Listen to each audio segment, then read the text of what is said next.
welcome to the online panel discussion organized by the Geisteswissenschaft im Dialog, or the GiD Lab, for Berlin Science Week, titled Capitalism in Motion, Imagining, Transforming, and Inventing Economic Forms Over Time.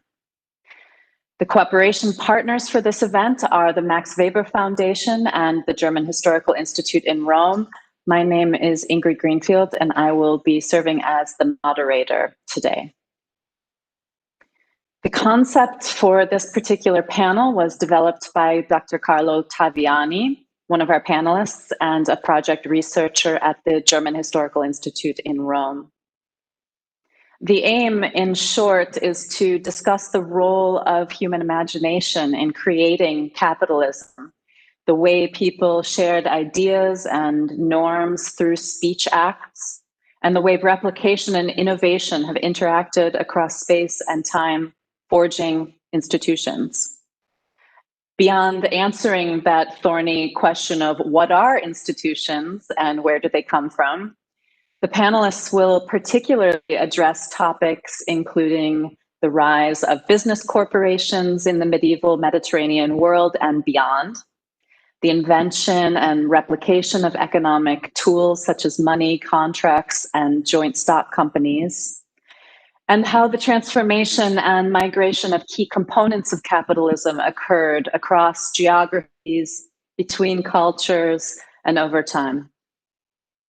I will only very briefly introduce our experts in order to maximize time for dialogue on this incredibly rich subject.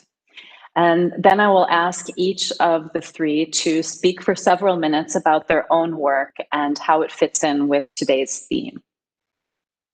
Then the panel will cover some key issues before we take questions from the audience beginning at 5 o'clock. I want to emphasize that audience participation is absolutely crucial to this discussion.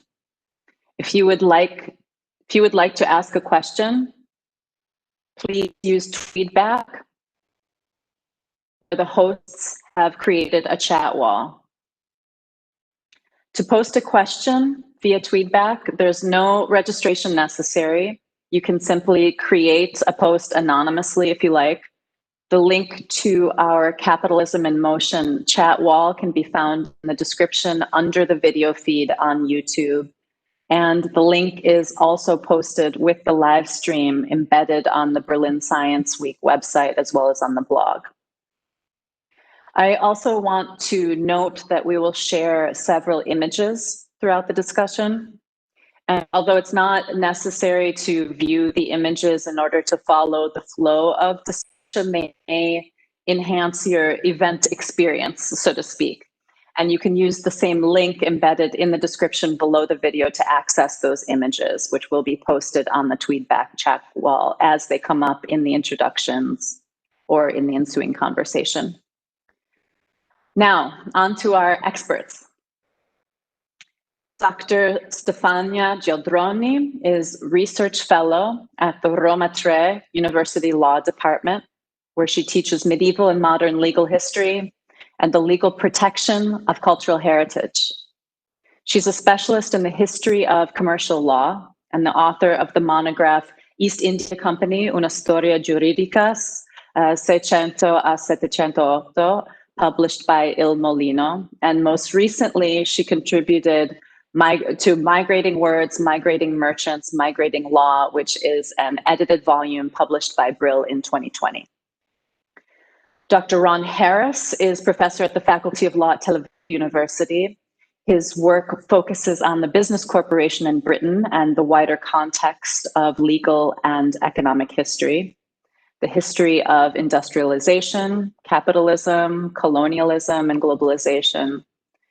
His most recent book, published by Princeton University Press this year, is titled Going the Distance: Eurasian Trade and the Rise of the Business Corporation, 1400 to 1700. Dr. Carlo Taviani is a project researcher at the GHI Rome, and he's held previous positions at Villaitati, the Harvard University Center for Italian Renaissance Studies, University of Chicago, Yale University, the University of Cape Town, among others. His work focuses on Genoese merchant networks and the migration of economic institutions throughout the Mediterranean world and the Atlantic world.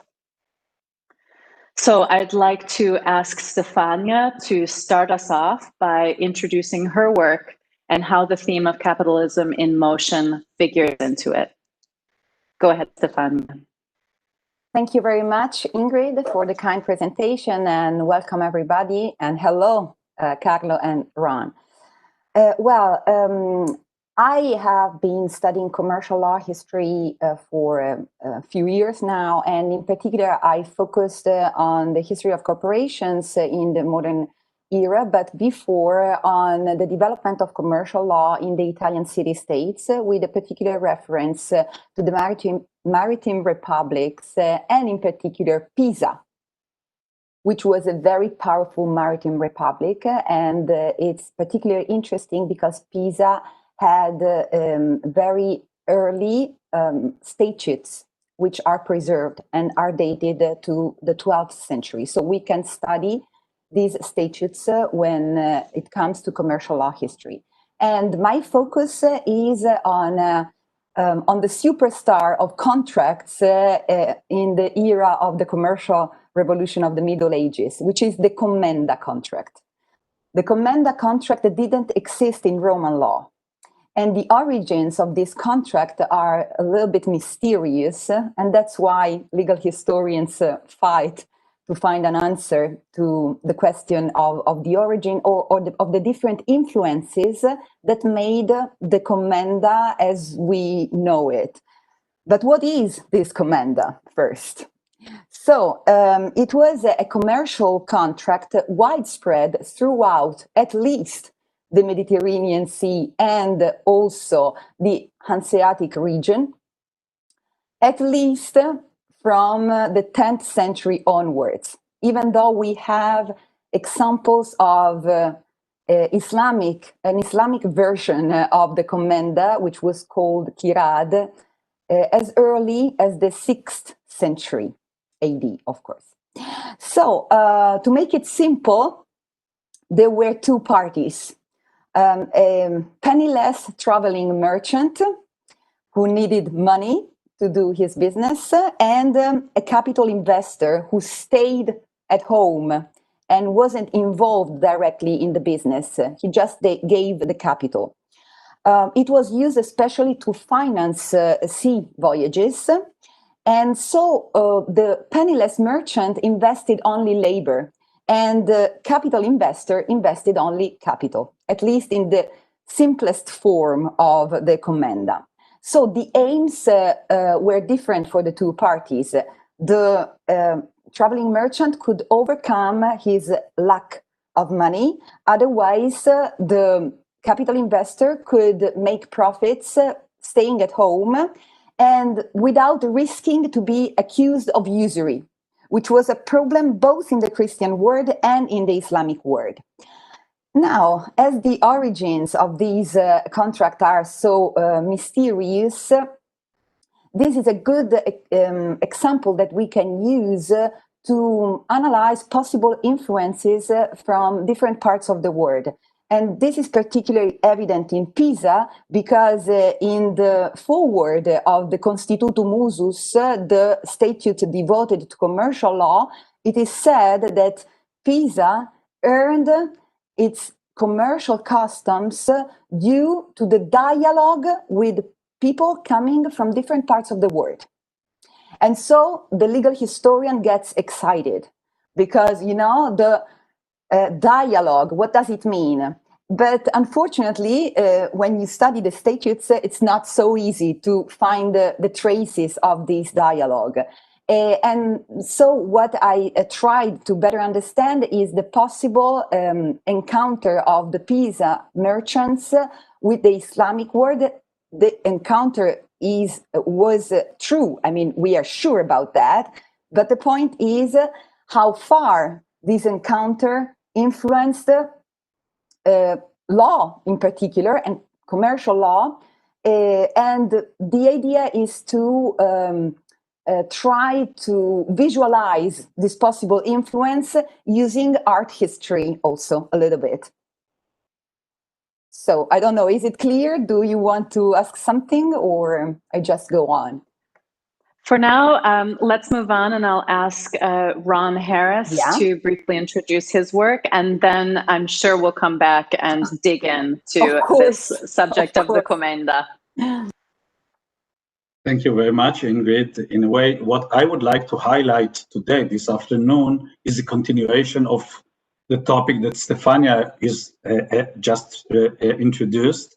It's a continuation both in terms of time. It is taking place a couple of hundreds of years later, and also a continuation in the movement westward from the Middle East to Italy, and now I'm moving to Western Europe, to the Dutch Republic and England, and I'm trying to understand the development of the very first business corporations, the very first joint stock business corporations, the Dutch East India Company and the English East India Companies, and I kind of explain what's the importance, in my view, in the rise of capitalism in the longer term. So the starting point for me is, let's say, around 1500, 1492, and my first hyperlink is to a map, the first globe map of 1492 by Martin Berheim. You can see it on the link. So this was the vision of the globe just before the Columbian expedition, before the Columbian discovery of the Americas. And those of you who look at it will notice that the American continent is missing here, and the tip of Africa is missing here. That is because the Europeans, up until that time, did not have a full sense of the globe. They had a sense that Asia exists somewhere. This was partly thanks to Marco Polo and Mongolian invasions, but they didn't have a good sense of how to get there oceanically. And the longest voyages the Europeans experienced up until that time were just a few hundred nautical miles long. Let's say crossing the Mediterranean from the Levant, maybe to Gibraltar, or going from the Iberian Peninsula to the Baltic. And suddenly, within 5 years, the horizons have expanded for the Europeans with the discovery of America, which stood in between Europe and Asia. So getting into Asia became more complicated. It took them a while to figure out how to kind of go around the Americas into Asia, but then they kept, particularly the Portuguese, looking for ways to go around Africa, and eventually 1497, they discovered the Cape of Good Hope and the passage to Asia. Once this view of the globe has changed for the Europeans, new organizational and institutional challenges have emerged for them. Suddenly, they had to get used to passages, to maritime voyages, which were much longer in distance, from a few hundred miles to many thousands of miles, 6, 8, 12,000 of nautical miles, and much longer, rather than just a few weeks, a few years. And this posed for the Europeans a major challenge, not only in terms of their maritime technology and navigational technology, but also in the terms of how to organize business. The Comenda and other forms that were used in previous centuries were not sufficient, particularly for the Dutch and the English that were getting into this trade. The Dutch and the English had to be more innovative because they faced harder challenges. They could not just go the routine way. And eventually what came about was, due to the challenges, due to the fact that they were the last to arrive in this trade after the Portuguese and the Spaniards, the fact that they were the furthest away from the trade destination, they had to innovate. And if we look at the charter that is on my second hyperlink, you'll see this is the charter of the English East India Company. These charters, in a way, embody an institutional innovation. The charter includes one component of the innovation, which is an agreement between the state, the crown in the English case, and the state in the Dutch case, and a group of merchants, in which the group of merchants were given a legal personality, a corporate form, as a platform for the trade. And on top of this, they had to construct a financial scheme, which will be based on equity investment by shareholders, passive shareholders, in what will become the joint stock business corporation. So the combination of an older corporate form that goes back into the late medieval times, and a new financial scheme, the combination of these two open up new organizational horizons for the Dutch and the English. And if we'll move to those of you who follow the links to the third link, if you look at a global trade map of, let's say, as it emerged by 1600, 1650, and 1700, suddenly the Europeans that were on the margins of the Eurasian system became central players on the global trade network, because they were the only ones that connected the Americas to Europe, bringing American silver to Europe. They were the only ones to go around the Cape of Good Hope from Europe to India, China, and back. And they were the first ones to allow a flow of silver on the one hand, spices on the other hand, and later on also porcelain and ceramics across Eurasia. And they were able to achieve this only thanks to this organizational innovation, which has a legal component to it, as we have seen, and a financial component to it. I think that I'll stop here for the first round, and maybe we can elaborate later on. Thank you. Carlo Taviani, please tell us a little bit about your work on Genoese merchants. Yeah, my work is situated, I could say, in between that of Stefania and that of Ron, because I'm studied in the past, I'm still studying a group of Genoese, and my project is divided in two parts. One part focuses on a group of traders, and I'm studying particularly people. So I try to build small biographies of people, especially traders which were located between the Iberian Peninsula, the Maghreb, West Africa, and the New World, between the end of 15th century and the beginning of the 16th century.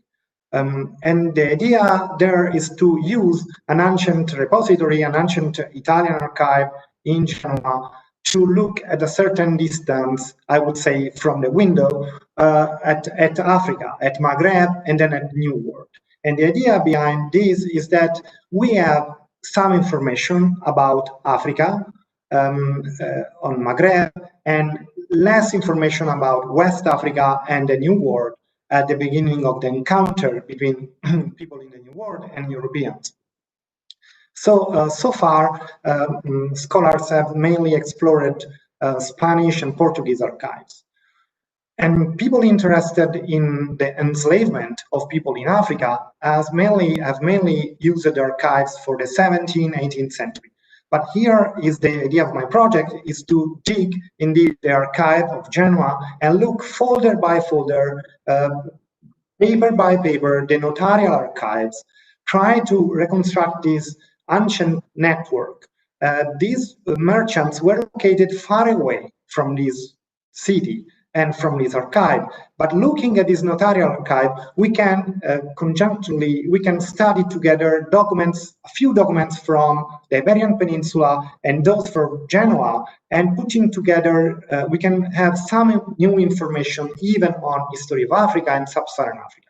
This is more, this part is most focused on the life of people. The other part of the project is maybe more connected to the subject of Stefania and Ron, because I focus on form of organization.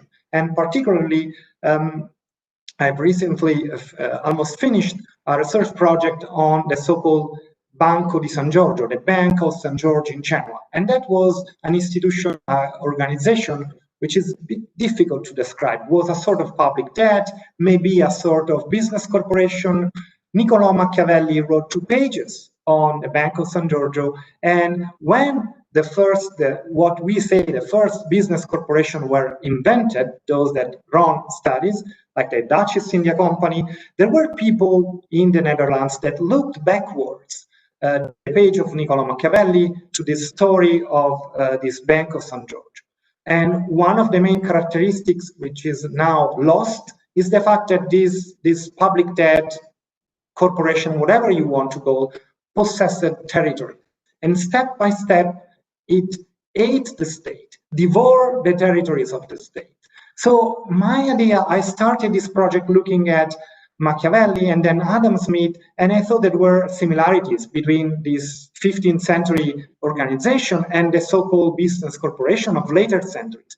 And then after a while, what was a comparison? What I thought that was in my eye, I discovered that was in the reality. So the people at that time looked backwards at this ancient form of organization. So I'm very much interested in this, let's say, institutional migration, how this organization change, replicate, copy, or are innovated. Thank you. Thank you. So we have a lot we can start with.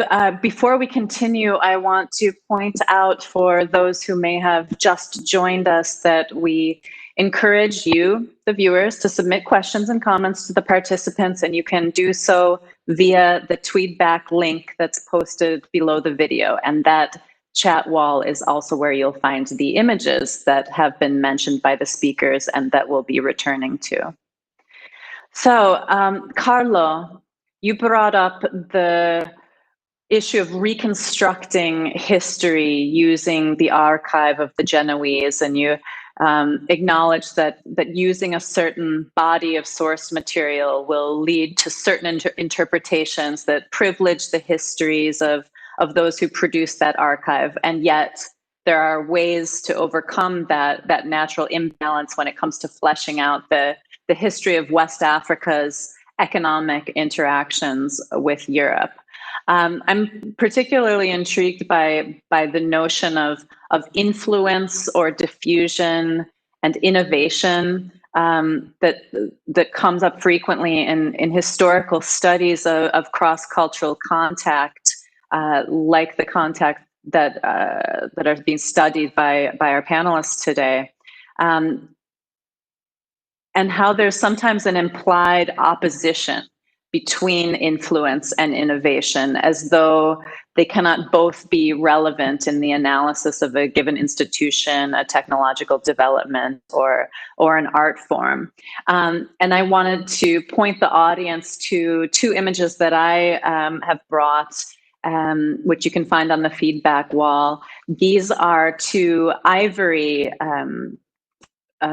objects, one an oliphant or a horn, and the other a salt cellar or kind of lidded vessel. These come from a corpus that are sometimes referred to as Afro-Portuguese ivories, or maybe more aptly termed Luso-African ivories.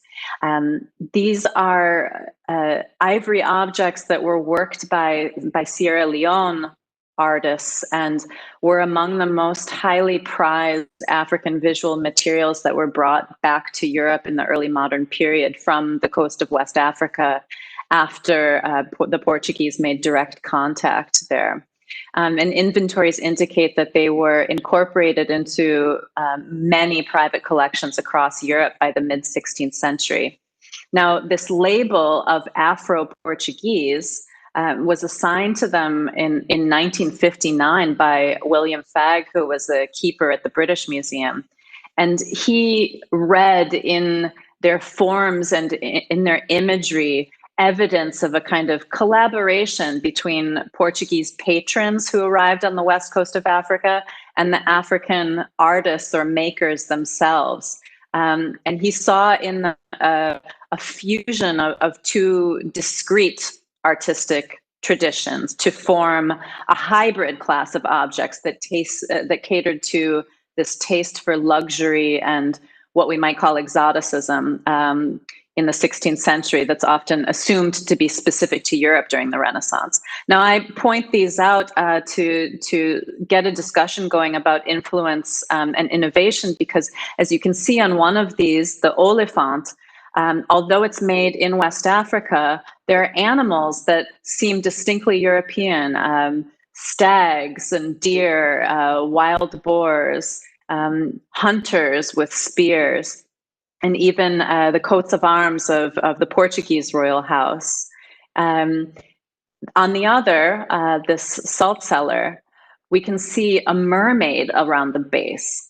And this is really interesting because the first Europeans to arrive on the West African coast, the Portuguese, probably started to commission these objects, and they likely provided the African maker with an image of a mermaid, which he then put onto this ivory vessel and transformed it into something that we might call an African vessel as well. He surrounded it with crocodiles, with imagery that certainly has resonance in African belief systems.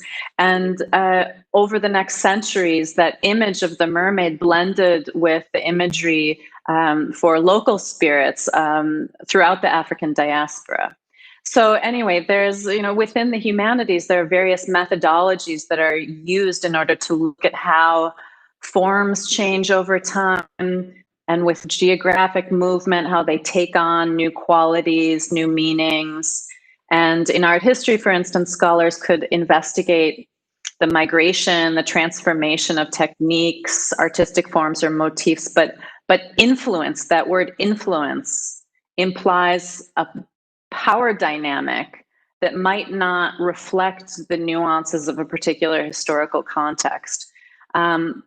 So I'm curious to hear what you, the panelists, have to say about influence and innovation, the tension between the two, and when we think about institutional migration, how we should speak about influence and innovation, genesis, sources, and origin.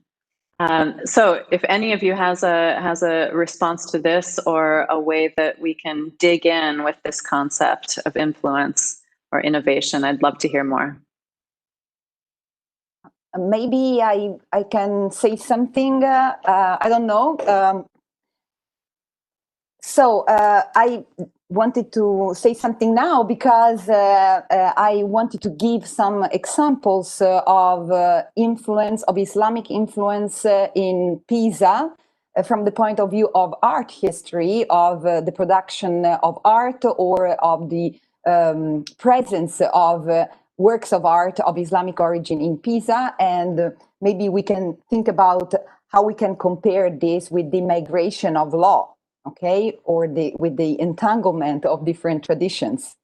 So my first example is the Pisa Griffon or Griffin, and there is a link to the image, which is the biggest Islamic bronze statue known, and is nowadays in the Museum of the Cathedral of Pisa.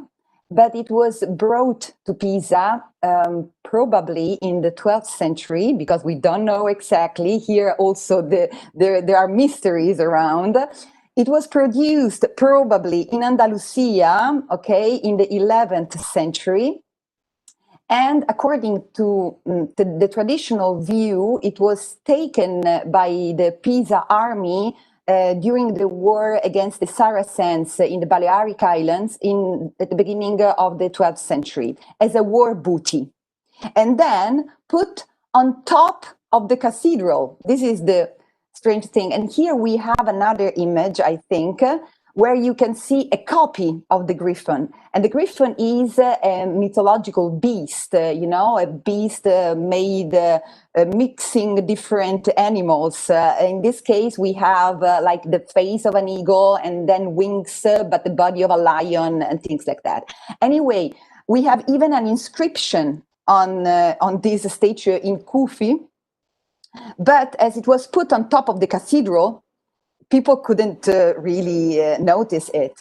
Now, there is another theory now that it wasn't really perceived as a war booty, so that it was displayed on top of the cathedral to show the power of Pisa against the Saracens. But it was rather felt as something belonging to the local culture.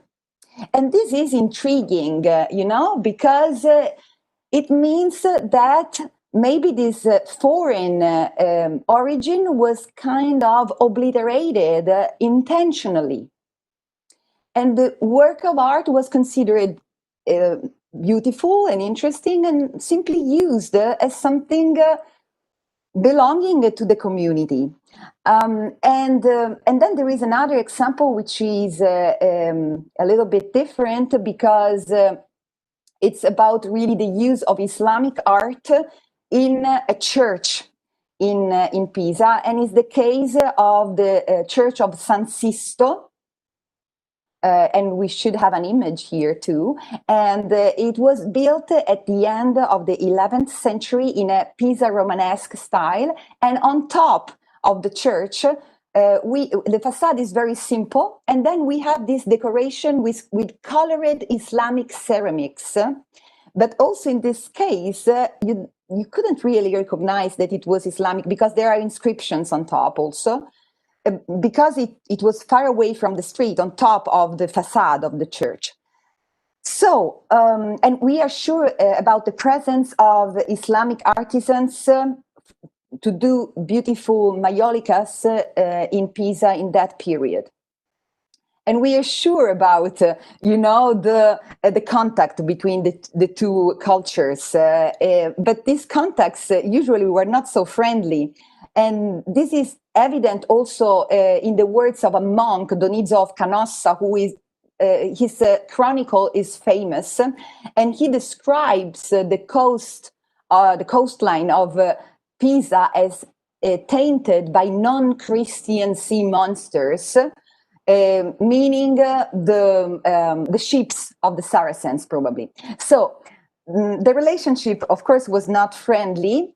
But art was taken, okay? And I could add also that in Pisa was born the famous mathematician Fibonacci, who took the Arab numerals and brought them to Europe, more or less in the same period. So the point is about the commenda, which in Pisa was not called commenda, but rather societas maris, using Latin words, even though it's a form of contract that didn't exist in Roman law. Now, in this description of the commenda, there is no reference at all to an Islamic context or an Islamic word or whatever. We find a couple of Greek words. But Greek was okay. The Byzantine Empire, maybe via Venice, this is a culture that they could recognize themselves in this kind of Greek-Roman culture. And so the idea is that maybe there was an influence in Italy of these Islamic kirad, which developed long before in the framework of the caravan trade. But maybe this influence was intentionally obliterated, like it happened apparently in art. So the idea is that, combining different disciplines, maybe we can have a fresh look on very, very ancient problems of legal history, I would say. So. Thank you, Stefania. Yes, I mean, this moves us really nicely into returning to one of Carlo's points, where he said he was looking for these traces in the archives that might reveal or point to influence and how it diffuses, but that it might be hidden in some ways or subverted. And part of our job as historians is to excavate, to use the archaeological metaphors, to find the traces of where these different cultures rubbed up against each other and left marks of their own practices that might not be highlighted, so to speak, by the culture that then adopted them consciously or unconsciously. Carlo, Ron, do you want to go into further detail about this idea in your approach? Yeah.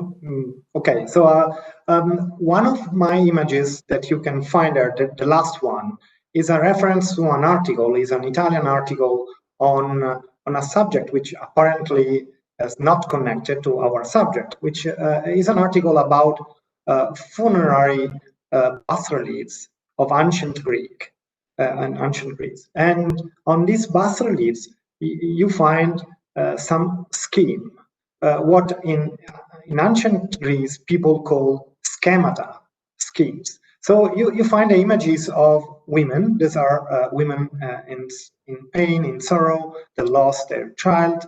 And there are these pattern schemes were replicated over centuries and centuries and readopted and changed over time. In ancient Greece, those were called schemata scheme, but not only the figurative scheme were called like that. They used for the gesture of the body for dancing, or also in geometry. So my interest in this kind of images and in the tradition of studies, mainly art historian, I have to say, so it's something connected with your work, Ingrid, is the fact that these motifs, these schemes were not only applied to images, but also, for instance, to geometry. And in ancient Greece, there was this tradition of thinking, even in philosophy, with Aristotle, to think about these schemes. So my interest in this, and also there is a long tradition of studies, of course, in art history. If we look at people like Avi Warburg and the Atlas of Mnemosyne, there are these images, these schemes, or even anthropologists like Ernesto de Martino that wrote an atlas of people crying from ancient Egypt onwards.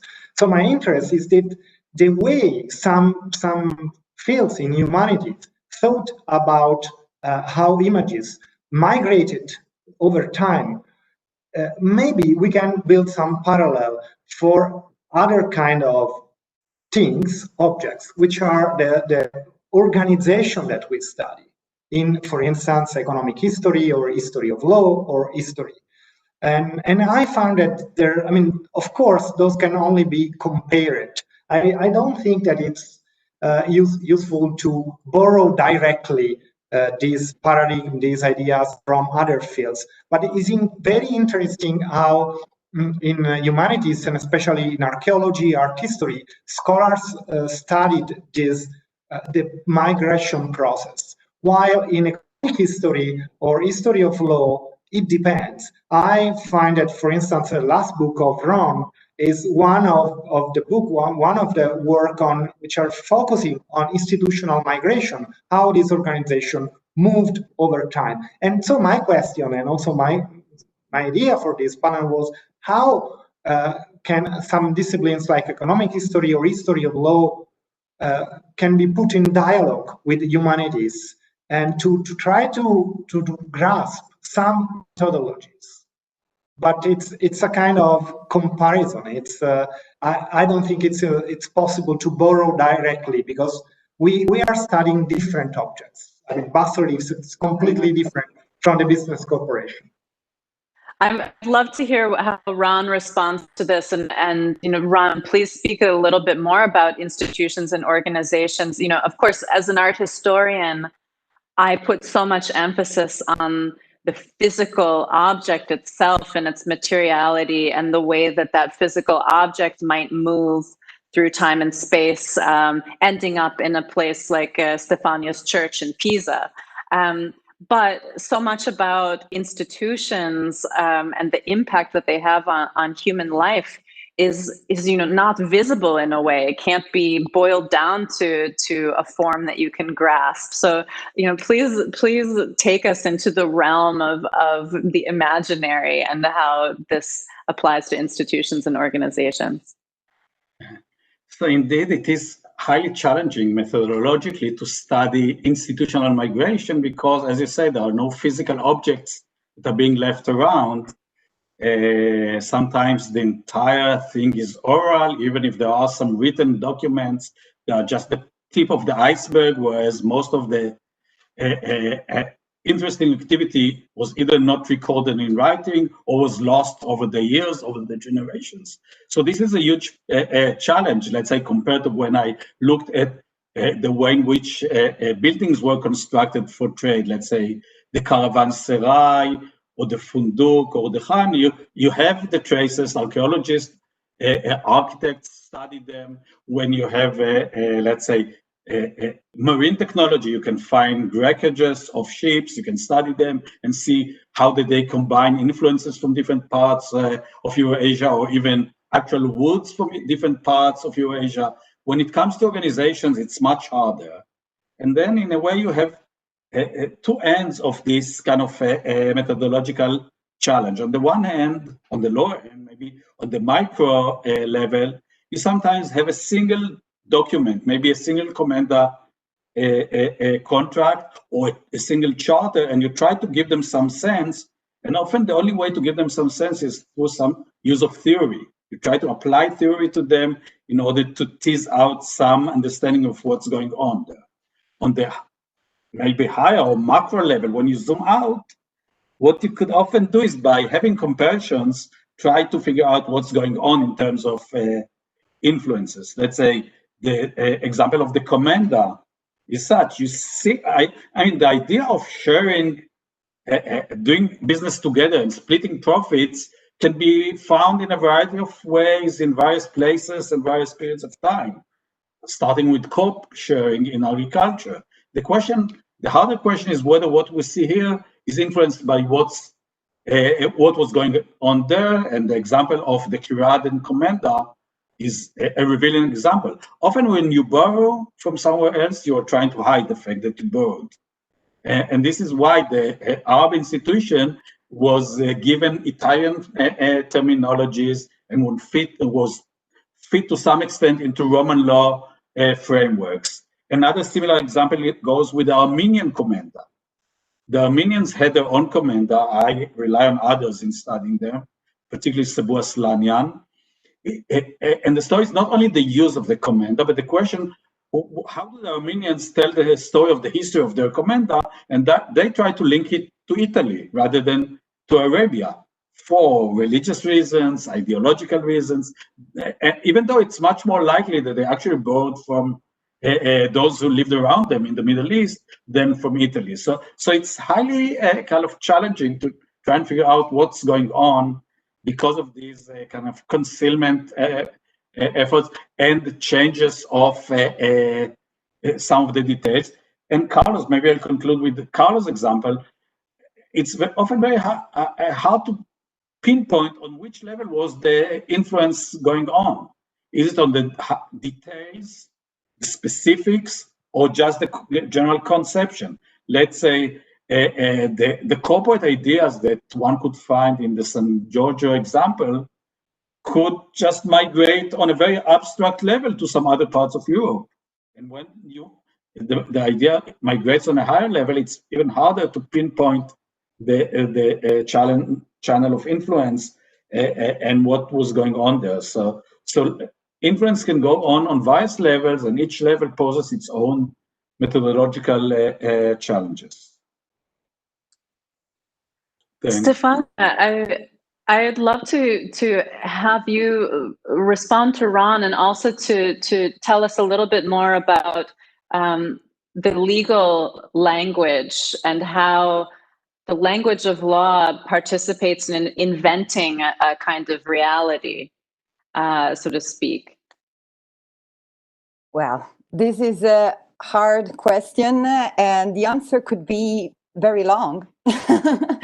So I will try to say something. I'm very interested in the topic of the migration of legal terms, but more generally, law, it's about language. It is a technical language. I mean, what we learn are technical words, and it is in, at least in the Roman law tradition, to use specific words to obtain also specific results.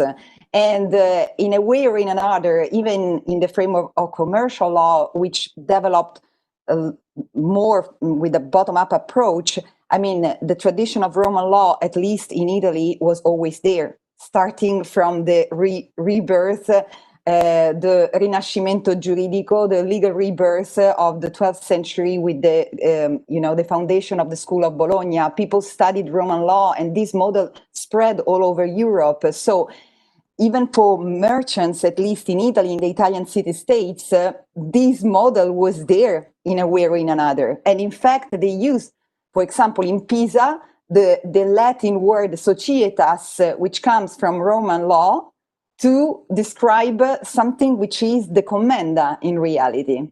A bilateral form of commenda, a little bit different from the pure one, and different also from the kirad, because also the traveling party invested a little bit. But I mean, there are different problems that we have to take into account when we talk about the language of the law.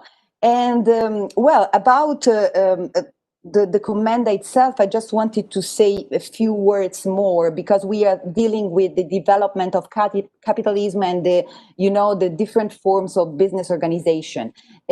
Certainly, Iran is right when he says that when the this transoceanic trade started, really they needed a bigger capital stock. So it was needed to put together many persons and reach a huge capital stock in order to face these travels, which lasted like 2 years, for example, to go to the Indies from England in the first period and go back, So the commenda is for voyages that are not so long, but there are some other differences, and that maybe made it disappear with in comparison with the commercial business corporation.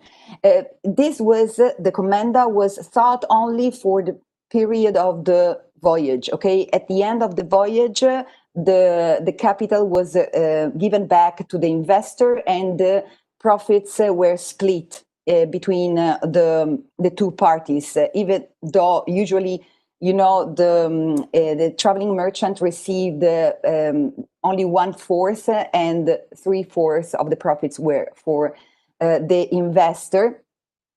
But it lasted only for this period, okay? And afterwards, if you wanted, you had to create a new commenda. But there is something else that developed between the commenda and the business corporation, like the East India Company, which is the compagnia, which we can translate as the general partnership.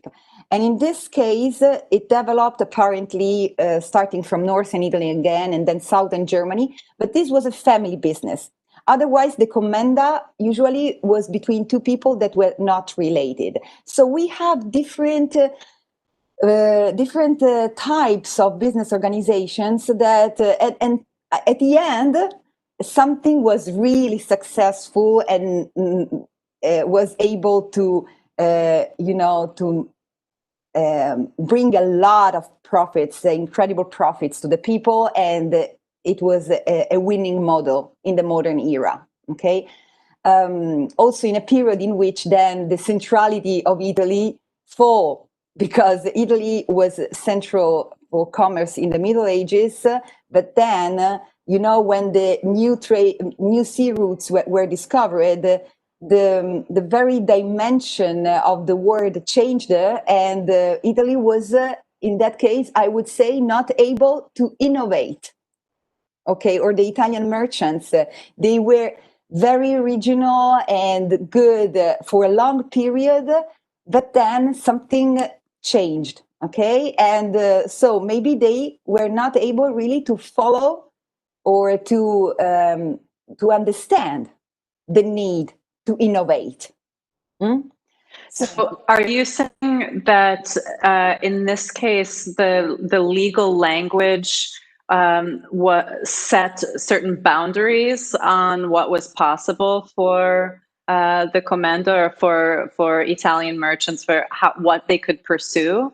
I don't know if in this case we can really talk about the language. It's like, it's like the big history creating new patterns, and then you have to adapt in a way. But of course, there were political reasons, and there are many reasons. We cannot simplify too much.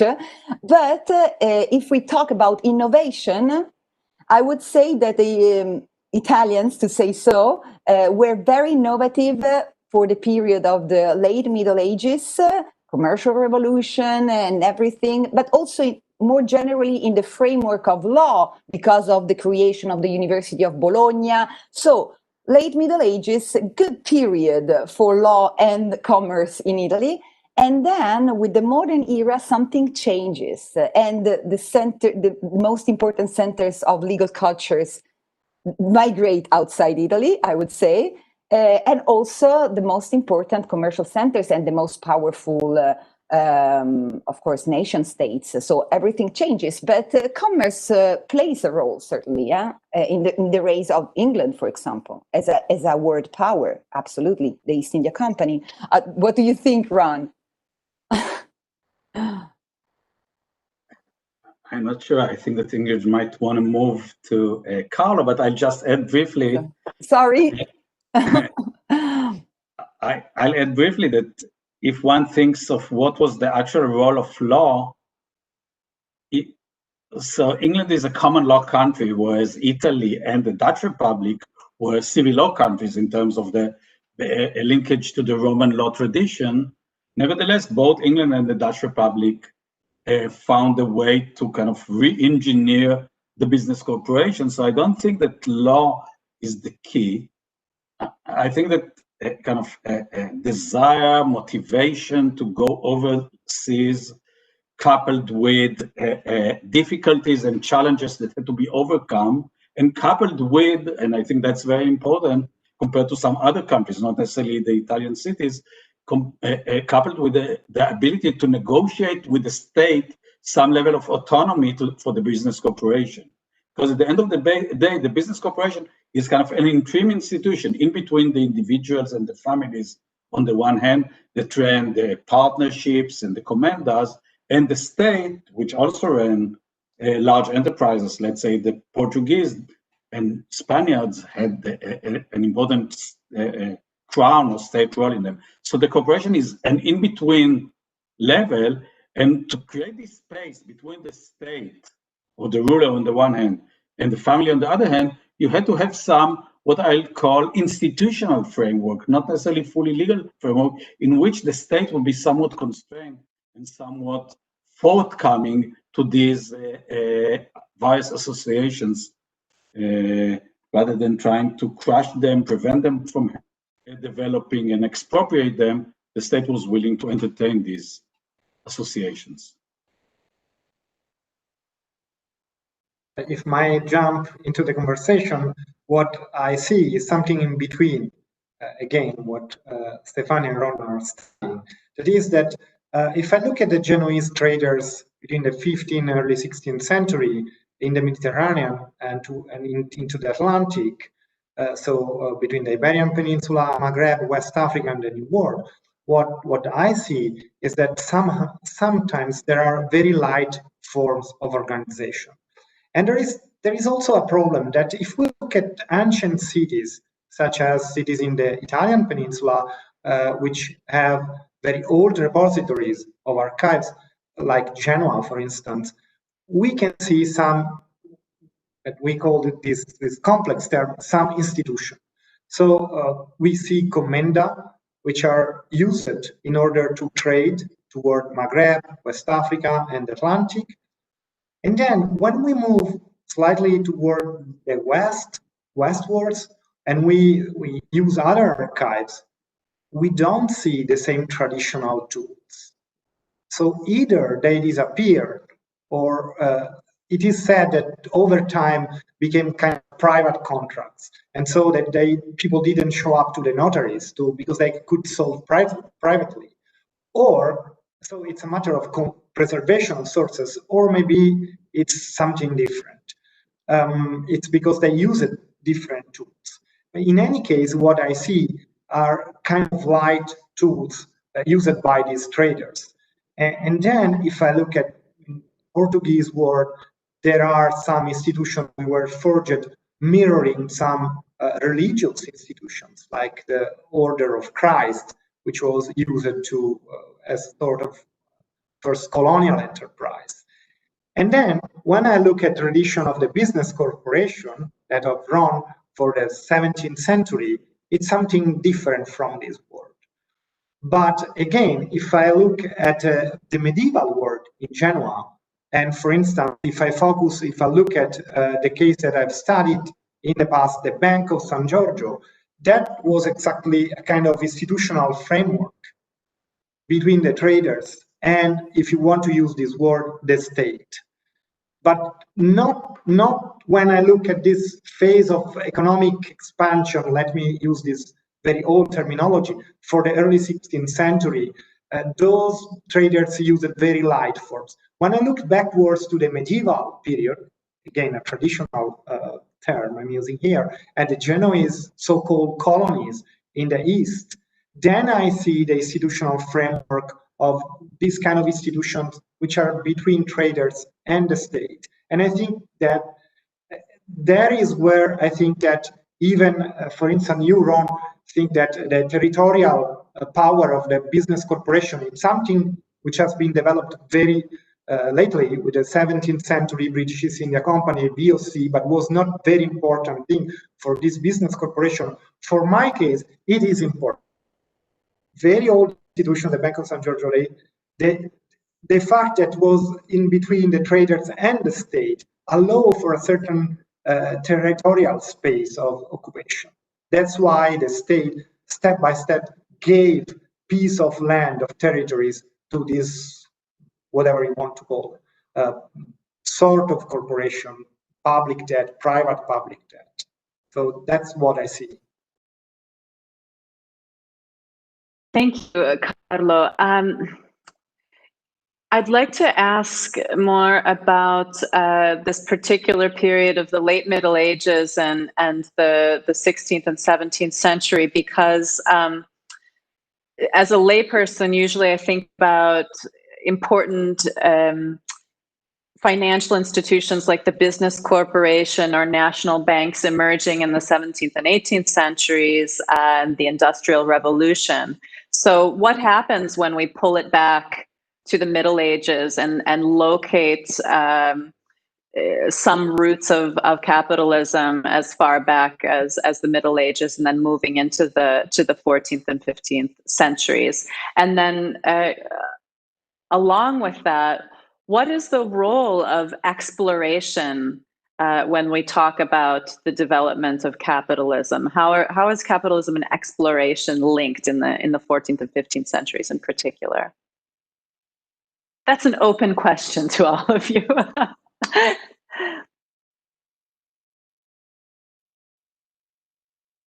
Carlo, maybe you could start off by just walking us through an instance in which the Genoese are moving through the Mediterranean and starting to enter into the West African sphere of commerce and exchange.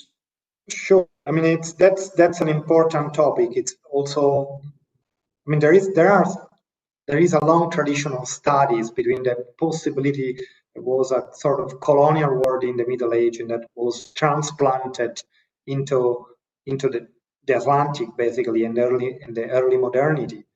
And there are like very old studies that, like those of Charles Verlinden, for instance, that look at this possibility.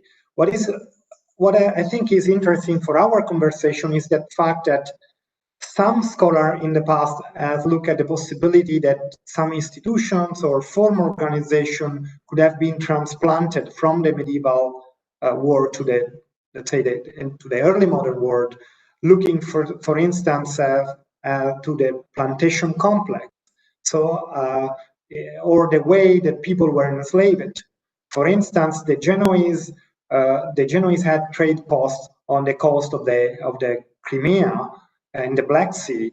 And for instance, if you look to the UNESCO project of what was Ukraine in the past, and now I think that also Russia is considering to apply for that, and also Turkish project that apply to the UNESCO to make this Genoese hotspots, fortress, comptoir on the Black Sea as heritage of UNESCO. There were scholars that thought that there are similarities between these kind of architectural structures in the Middle Age and for instance, the fort, Portuguese fort or Spanish fort on Maghreb, or even in West Africa. I'm thinking to Elmina, the castle of Lamina or Elmina in West Africa. There are old hypotheses of scholars that thought that some of these medieval trade posts could have been replicated, even with some Italian engineer that went there in West Africa, for instance.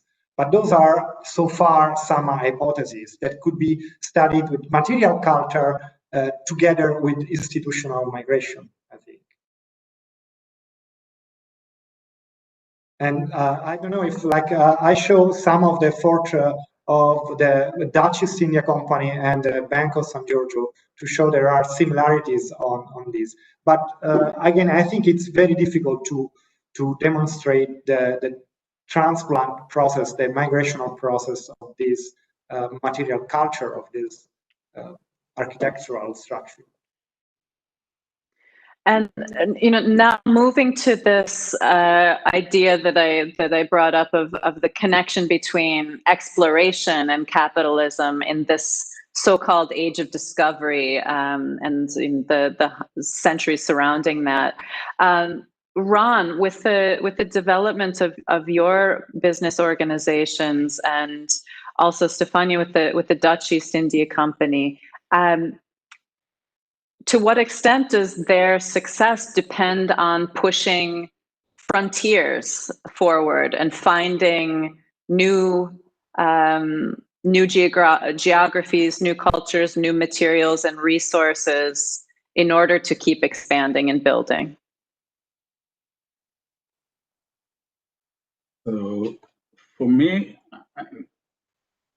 I think that you can see a somewhat different historical path of development of long-distance trade overland and oceanically. Because overland, the roots are going back many hundreds of years into antiquity and later centuries. And over the years, kind of the geographical knowledge of the roads that are called today the Silk Road, and the kind of infrastructure around them have developed in a way which kind of created a relative stability with ups and downs over the years, which mostly related to political circumstances, when it was safer or less safe to travel through the steppes from China into Central Asia and into the Middle East and Europe. When it comes to oceanic development, even if you dealt with the same goods, I think that the challenges were graver and the opportunities were greater, in the sense that if you could go straight all the way from, let's say, Sri Lanka or the East India with the same spices all the way to the Middle East or to Europe, you could gain much more. And the gain was the motivation for merchants. You could gain more by doing all the way rather than just a segment of the way. And in order to do this, you had to be more innovative, both technologically, in your ability to travel around Africa, and innovative also legally and financially by developing the new forms of the joint stock business corporation. So this could be, in my view, be seen as kind of some beginning of a new era that one could call the rise of capitalism. Even though you dealt with the same goods, connecting the same destinations, the overland and the maritime environment created different kind of dynamics.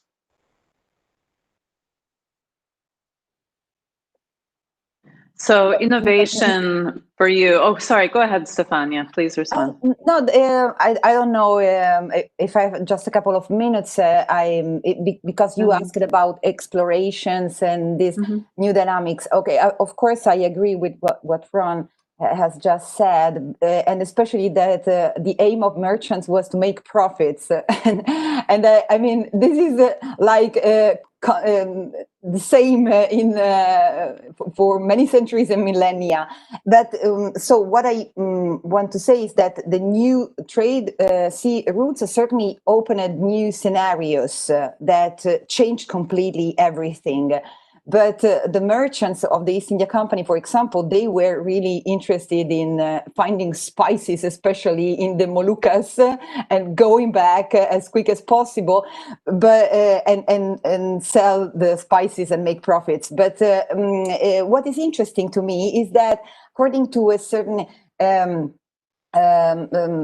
to some scholars, the merchants in general in the Middle Ages, but also in the modern period, but especially in the Middle Ages, this was studies, can be considered latent brokers. So people who were not interested in the encounter with different cultures. They were interested in making profits, but in order to make profits, they had to encounter other cultures. And so at the end, the contact was done. Okay, so, and this is true already in the Middle Ages, I would say, and goes on. But as far as the rise of capitalism is concerned and the new dynamics of capitalism, I think that really this period of the new sea routes and the development of these big joint stocks, it's a turning point, absolutely. And also, it has to be underlined, as both Ron and Carlo already said, that these organizations, there is this participation of the public. There are these two levels, because with the support of the sovereign, in the case of the big incorporated companies in England, for example, it was also possible at the hand of a series of privileges to make these incredible difficult voyages, and also they were allowed to transport gold and silver and weapons, because these were also dangerous voyages. And this is absent, for example, in the Commenda or the family partnership, which compared seem to be something really small and you know, like more private to a certain extent. So in the modern era, this changes completely, I would say. Okay. Thank you. We're starting to get some questions from our audience, and to those of you that are watching, please use the link that's posted below the video where you can find the chat wall, and you can submit questions that way, and you can also find the images from our participants there. Now, one of the questions from an audience member is Greece and Rome were trading directly with India to the south, or the Indian subcontinent, at least 1,500 years before the so-called Columbian era, post-1492. So, and maybe this is a question specifically for Ron to start off with, why the special nature of this post-Columbian trade with the Netherlands and Great Britain with India in forming new contract types? This is a great question that bothers me a lot. I'm not an expert on the Roman Empire, so I hope others will be providing me with answers. I'm bothered with the questions, but cannot fully provide answers. So definitely, in many respects, when one thinks about the rise of capitalism, the question is what happened during the long era of the peaceful Roman Empire in terms of market expansion, accumulation of capital, development of commercial practices and organizations. So sometimes, I'm not sure whether that's the explanation, but sometimes when I looked at the Roman era trade, it seems as though the infrastructure there was better because of the stability of the empire, because of the wealth of the empire, because of the good organization, political and military organization of the empire. Organization was better, and often a shortage or necessity is the mother of invention. So the Romans were able, I think, to solve some of their problems because of their long existence and relatively functioning institutions and the support that they could provide for their merchants. And there is a lot of evidence, particularly in Egypt. We don't know much about what was going in the Indian ocean itself, because there are no shipwrecks and no other remnants. But in Egypt, along the ways from the Red Sea to the Nile of the Nile Valley, and up the Nile Valley to Alexandria, to the Mediterranean, there is evidence of often physical evidence in inscriptions and in archaeological findings of trade with India. So apparently they were quite successful in this. How exactly did they do it? I don't know enough, but they were able to do it without the need to innovate to the extent to which the English and the Dutch, if you compare the English and the Dutch to the Roman Empire, they are really kind of undeveloped economies on the margins of Europe, on the very far margins of Eurasia. So if they wanted to be part of this, they had to innovate.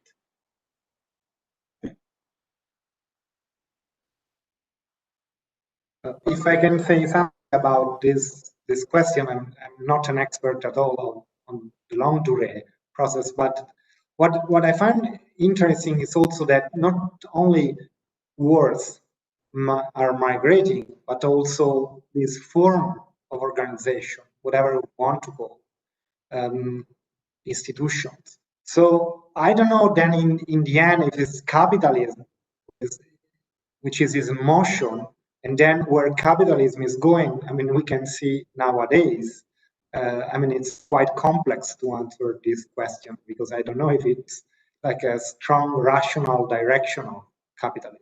But certainly, if institutions move in the sense that are replicated, changed over and over time, then there should be also some pattern of modification on the whole structure, I would say.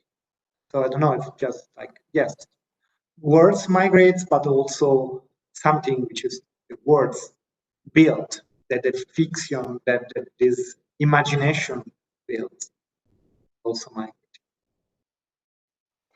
Well, that in a sense connects to another question that an audience member has, which is, how helpful do you find capitalism in motion, quote unquote, as an analytical concept?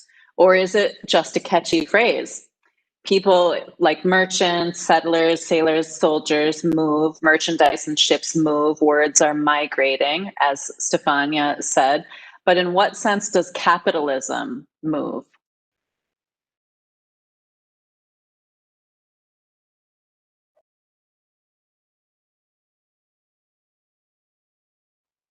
Yeah, I mean, that was part of my idea. If I can reiterate a bit, is this idea that is what is moving. I mean, words are moving, but also institution or these organizational forms also are changing, not moving by themselves. Of course, are people who are changing. We changed those institutions over time. So, yeah, the conclusion of that is this process affecting the capitalism as a whole, or is just something that happened over time for a short segment of time and we start over and over? Stefania, do you have a statement, a contribution to make? Well, it's a difficult question again. On one hand, we could think that the most effective tools then are successful. And in this sense, the typical tools of capitalism, like the business corporation, proved to be successful. And in this way, they moved. They were just, imitated. And for example, if we look at the two East India companies, the English and the Dutch, they were not identical at all. But probably, there was a kind of, watching what the competitor did, okay? Even though the origin or the regional structure was different. The Dutch one was more public even than the English East India Company, because the English East India Company was incorporated by the Queen, but it was a private organization of merchants to a certain extent. Then it developed in the sense of a colonial power, but not in the very first moment of the development of the company. So maybe simply what is useful and effective is imitated and migrates, or has this development of the capitalist model as we are understanding it now, and we are focusing on business corporations, maybe another a tool that made it successful is that those powers became important colonial powers, and so they just, you know, in a way spread their model all over the world because also of political power. Because political power is always to be taken into account, as Ron was saying about the Roman world, you know, the organization of the Roman Empire around the Mediterranean. This made commerce and trade and you know, everything easier instead of having to, you know, pass so many different countries, or, you know, connect small countries. If you have a big empire, you know, you can communicate with another big empire, or in any case being always in a position, kind of the, you know, position of power. But I mean, so my to sum up, what I wanted to say is that when we talk about the, you know, the success of the capitalist model, on one hand, we can think about the, you know, the fact that it answered to practical needs and the models were imitated. On the other hand, we can think that politics and colonial expansion has something to do with that. I mean, these are my two questions to answer the question. So, if I may add just shortly. Please jump in. For me, I didn't phrase this. I think that it was Carlo who phrased it. But for me, kind of late capitalism in motion and early capitalism in motion are quite distinct from each other. That is, late capitalism in motion is the capitalism of the post-industrial revolution, when Europe and North America enjoyed technological and military and political superiority and expanded their capitalism globally, often by the use of force, the creation of railways, telegraph systems, the sale of weapons and things like this, and integrated the rest of the world into the kind of market economy. But early capitalism in motion is a more delicate conception. If we think of the capitalism of the Italian city-states or the capitalism of South German cities, these moved in a more subtle way, which is harder to trace, and we can gain insights from kind of following this notion of capitalism. Well, then you've already, I think, partially addressed this next question from the audience, but I'll state it, you know, in entirety, and you can focus on whatever parts you'd like. But this person writes, it seems that in addition to new geographical paths to make profits, a different form of the state in England and the Netherlands was relevant for setting capitalism in motion. Can the panelists say something about the changing role of the state in the 15th and 16th century and in the 17th and 18th century?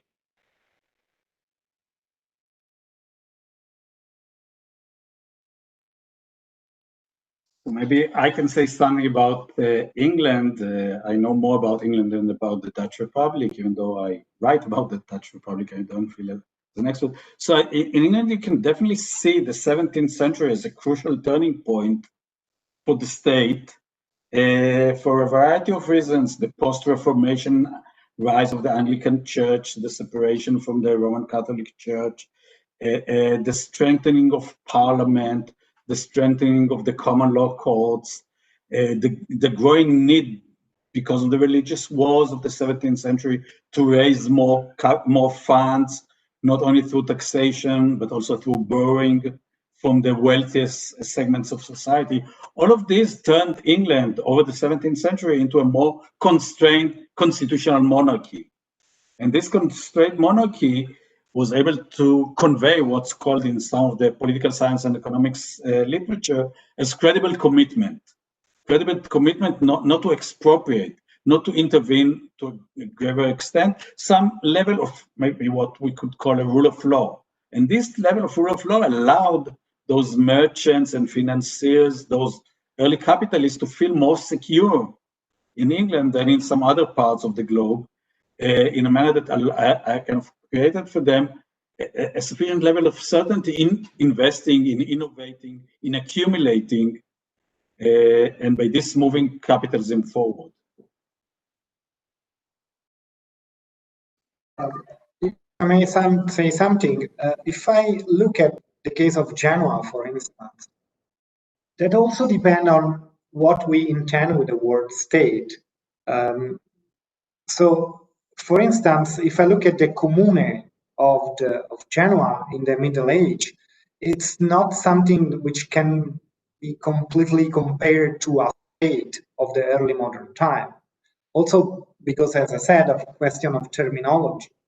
But certainly the role of the major political actor, if you want to use that periphrasis, was quite strong also in the Middle Age. If I think to the colonies of Genoa, for instance, in the Black Sea, that's quite clear.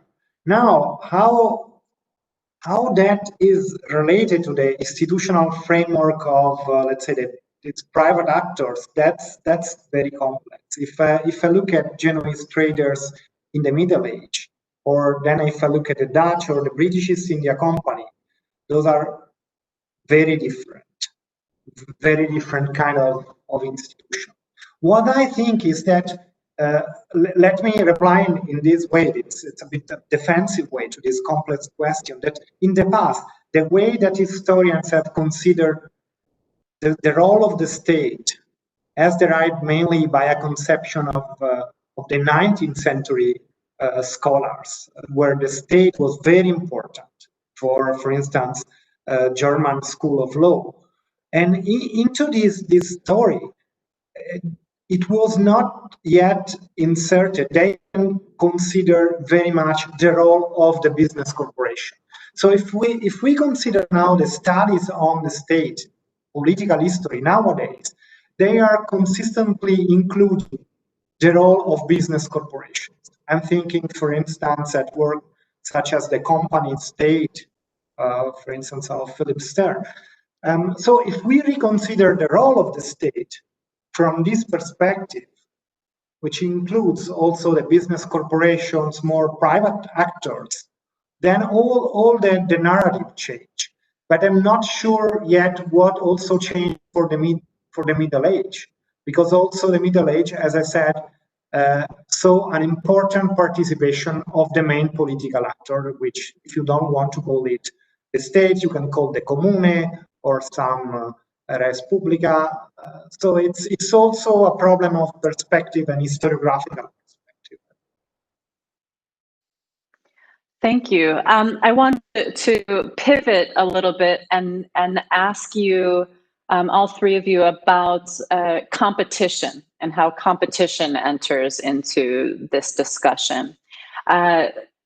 Carlo, you brought up fortresses, and you referenced some images of fortresses, which made me think of the fortress of São Felipe, which is on the island of Santiago in Cape Verde. And this was a fortress that was built in the late 16th century during the reign of Philip I of Portugal, specifically to protect the port of Ribeira Grande, which was the first European settlement in the tropics, and a place that would become very quickly a hub for the Atlantic slave trade in the 16th and 17th centuries.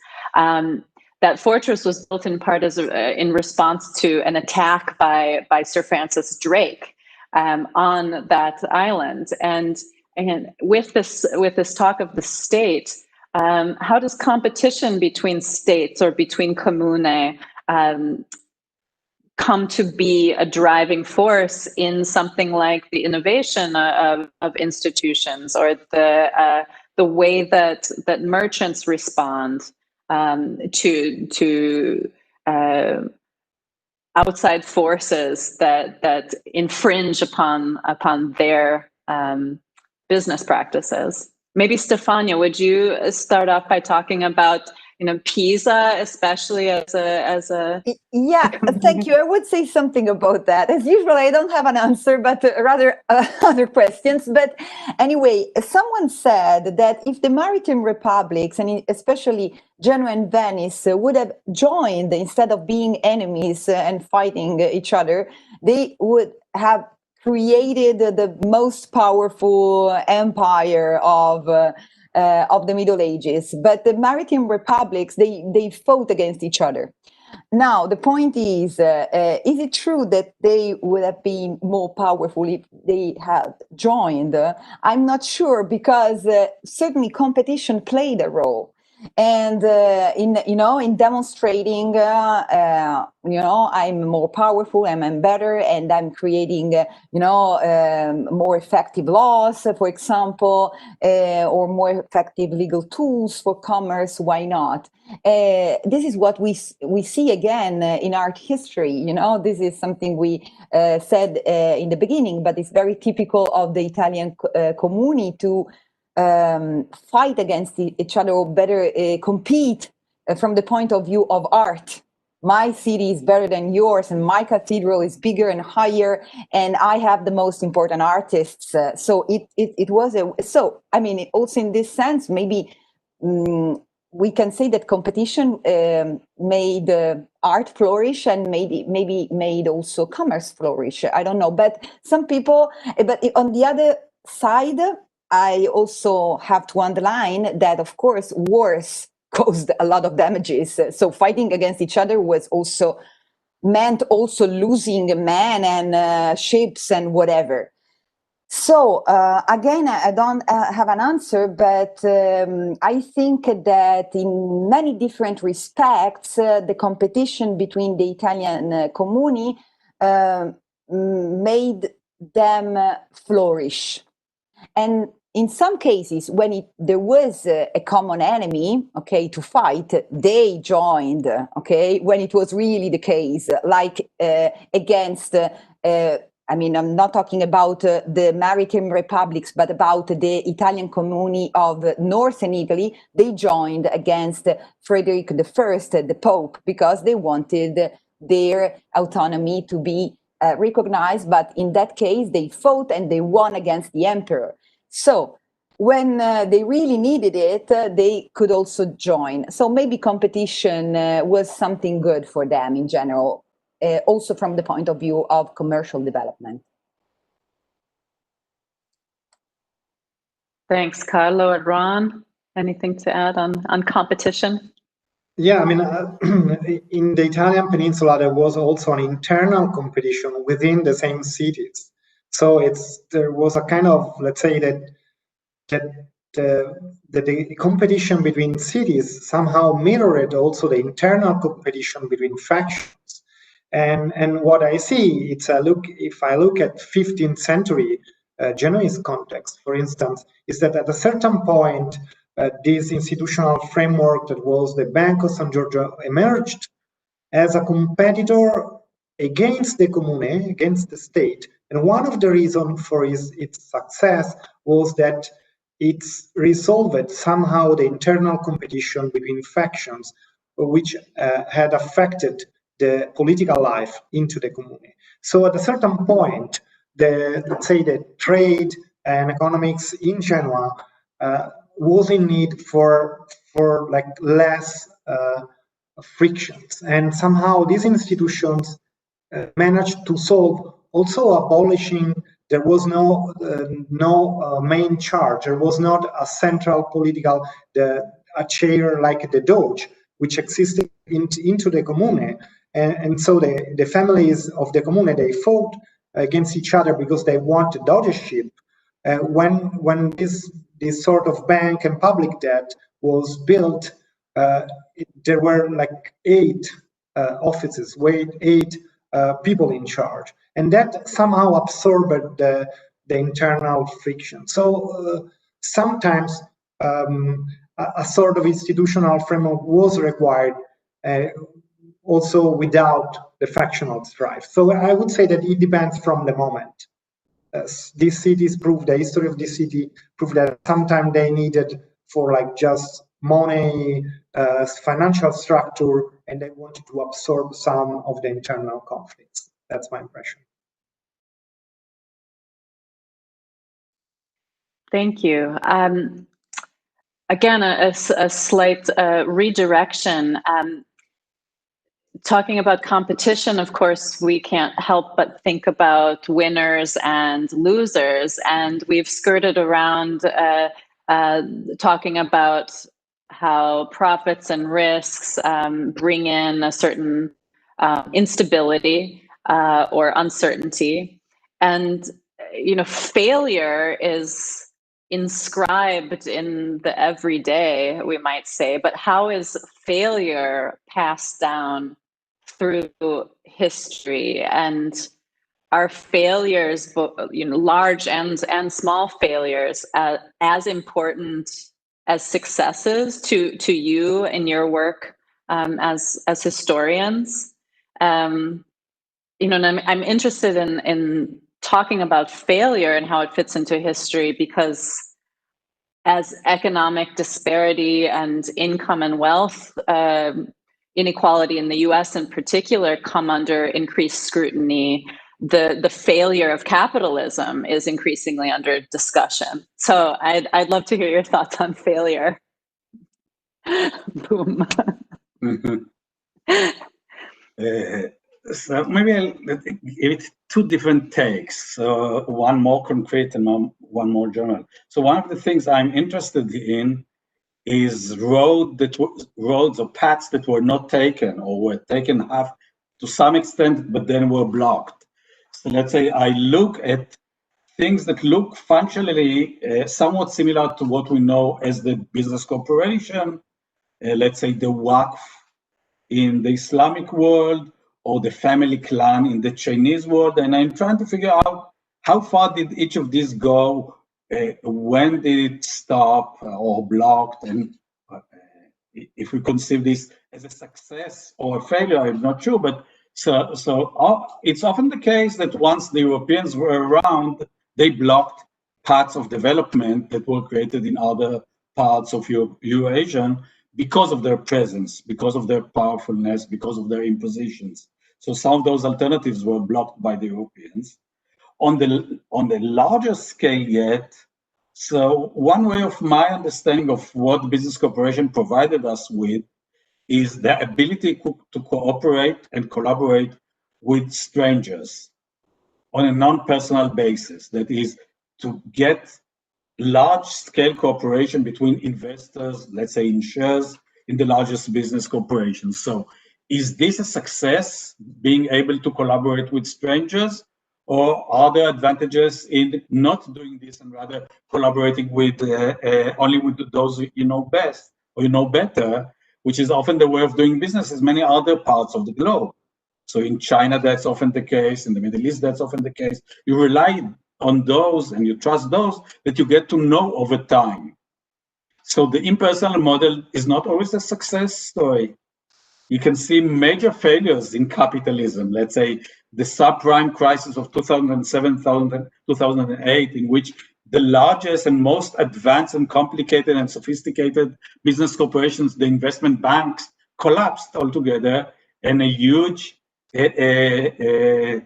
damage was created socially and often in an unequal way, because often those who lost were, at least in the US, were those who bought the residential houses, and those who did not lose much are those who got the very large bonuses for many years and kept them in their hands, and the bailout assisted them rather than those.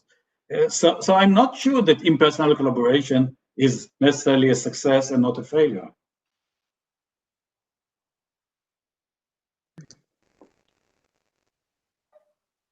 What I see is when I look at my Genoese traders is that, for instance, their successful history up until the 15th, early 16th century locally, then they became the bankers of the Spanish Empire. But I would say in general, there is a successful story, and then there is a less successful story in general. They went abroad as a diaspora, let's say.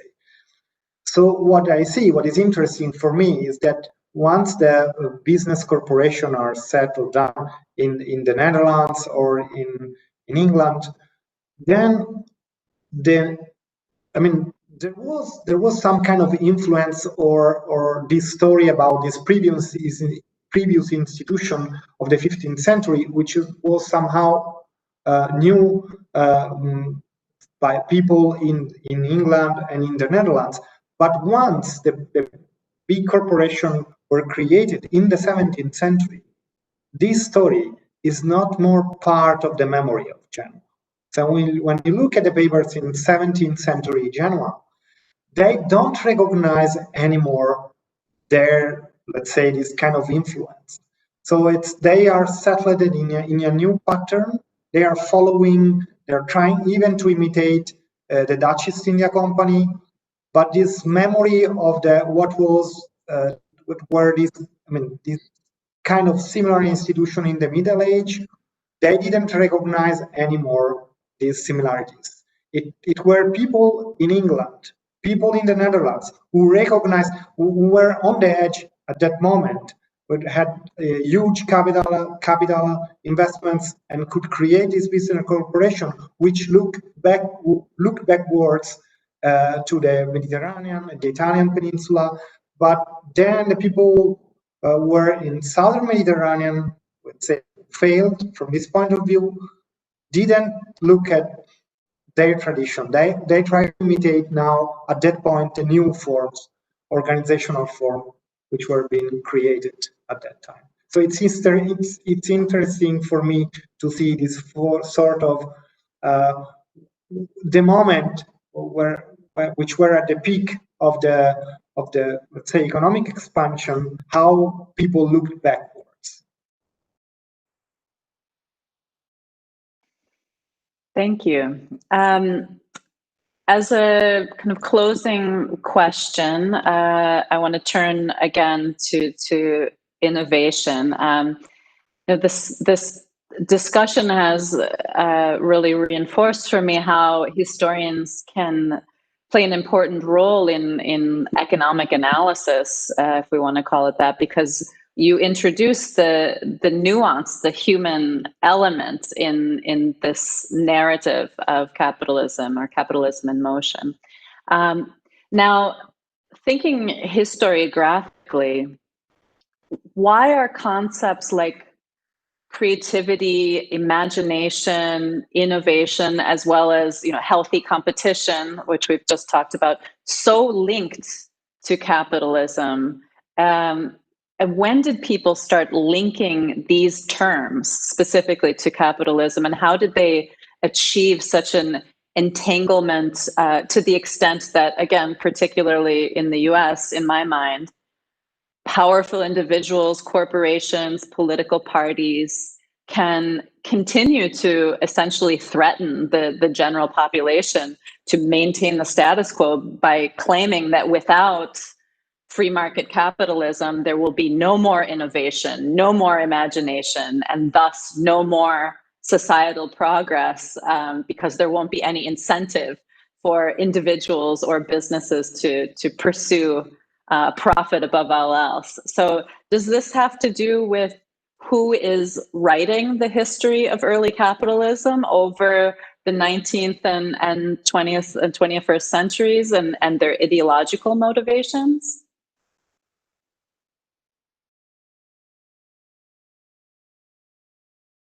Too big? Too big?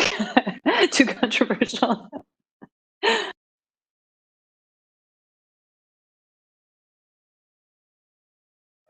I mean, it's a very interesting question, but I don't know if my shoulder can hold it. It's the thing is that the way also economics has been built and the way economists analyze quantitatively the process has created this vocabulary of success, of healthy competition, and I mean, and in theory, and the theoretical model works, but then there is the component, the human components. I mean, as a historian, I can The only thing I can do is like to point at this human component and thinking about, for instance, the very concept of institutional migration. I don't know if Ron agrees on that, but the very concept of institutional migration in the past decades has mainly been studied as a kind of progressive concept, that institution migrated and changed because that facilitate the economic growth. That's my impression. But certainly there is space to include the human component, even irrational influences when we think about that. I'm quoting a very famous study, but when, for instance, the keyboard of the computer was created, the way it was created, the QWERTY style was not functional for like production. Instead, was also to create more complex problem for people that had to type in order not to type too much, too fast. So, I mean, I don't think that the institutional migration has to be studied only in the rational way, assuming that there is a rationality and always a progress. My interest for this field is also to look at all the stories also of failure or also of path dependency, of change over time, which didn't depend on rationality or on economic growth. But the way that we can study that, that's my impression, is including also fields from of humanities. So the way humanities have studied this process of institutional migration. But I don't know, that's my perspective as a historian, and I'm strongly involved. Well, let me just say that I ask that kind of question about the terminology of creativity and imagination and innovation, because in 16th century Italian treatises on art, for instance, or in the writing about art objects, we see the use of vocabulary like ingegno and like invention, and sometimes it's a really positive thing, creativity and invention, but there are downsides to it too, artistically. And so there is a very high level discussion taking place in the 16th century about the role of innovation in the arts, the role of creativity, and whether or not one can go too far with invention in the making of an art object. So it made me start to wonder if there's any kind of reflection happening during the periods that you study on these ideas, whether there's a kind of critique happening as the vocabulary of capitalism starts to develop, even if it's just the vocabulary of a kind of theoretical capitalism. I'll kind of approach again from two different angles. So one of them, I attended yesterday a conference in which an historian of the Mongol Empire and the Mongol expansion gave a fascinating talk. And from her talk, one could understand that the Mongols thought totally differently than Europeans on some of these issues.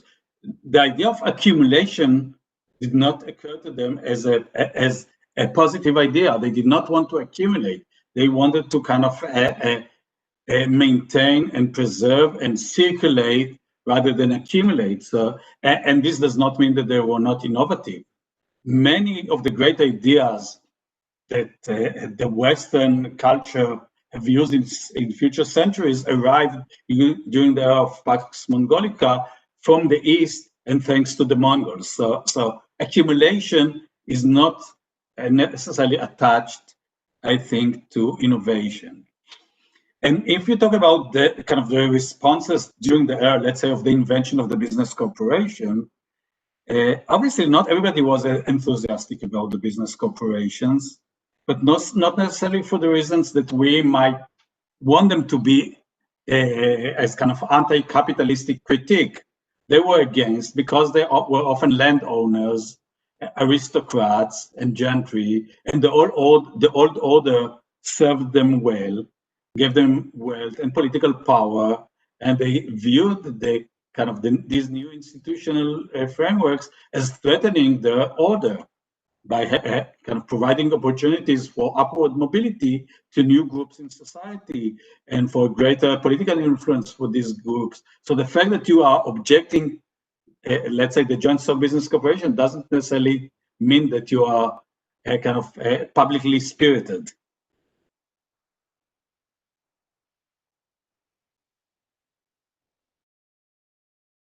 Yeah, furthermore, not in England, but in other places, the noblemen, like in France, they even they couldn't practice as merchants. I mean, so the space between the two classes became more and more evident in some countries in the modern era. But these so commerce gave the opportunity through these new forms, you know, to these classes, to the bourgeoisie in general, to raise. This is true, to take part in political life and gain power. So, I mean, I think we can really agree with that. You know, so economic power led to more political power, and in this sense, maybe from our perspective, can be seen as something positive, you know, not a static, you know, society, but a more dynamic one. But of course, this led also to inequalities. We are all aware of that. But in a historical perspective, if we go back to the 17th, 18th century, before the Industrial Revolution, because Ron was very correct in saying that this is another very important turning point. If we go back to that period, this was a way for a new class really to emerge, you know, in terms of political power, especially.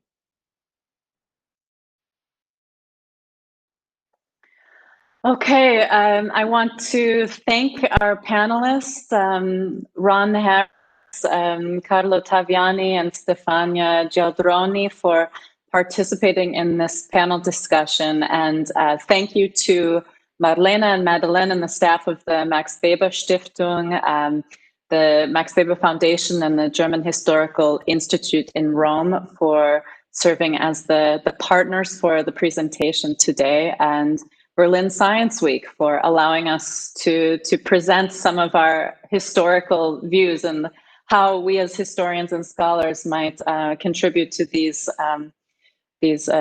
discussions that range over several centuries and into the modern era.